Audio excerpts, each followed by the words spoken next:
ईद की मुनासबत से आज हम लोग बॉर्डर के इंतहाई करीब हैं। ऐसे में विंग कमांडर का क्या काम होता है और साथ ही साथ वो अपने जवानों को किस तरीके से लेके चलते हैं। ईद उल अज़हा का मौका है और इस वक्त wing commander lieutenant colonel Shahid Nawaz साहब हमारे साथ मौजूद हैं। उनसे जानते हैं कि ईद के मौके पर उनका और उनके जवानों का क्या जज्बा है। Sir, thank you so much for time.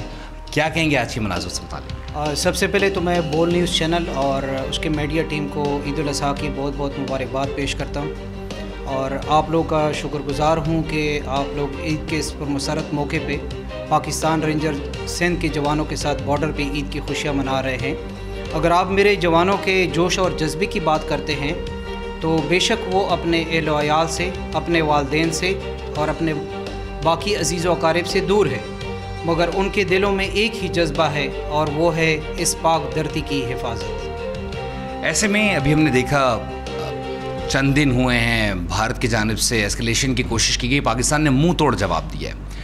आप इस जंग को किस तनाजुर में देखते हैं और आप बॉर्डर के इतना करीब हैं, कितना क्लोजली आपने इस वॉर को देखा है?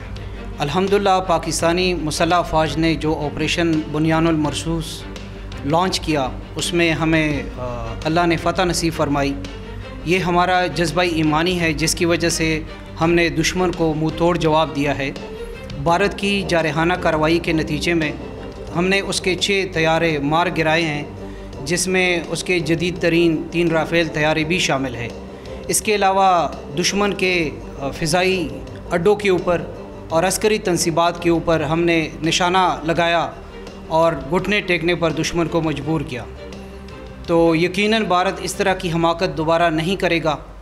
अगर दोबारा इस तरह किया तो पाकिस्तान की बहादुर अफवाज अपनी बहादुर कौम के साथ मिलके दुश्मन के तमाम साजिशों को खाक में मिलाएंगे।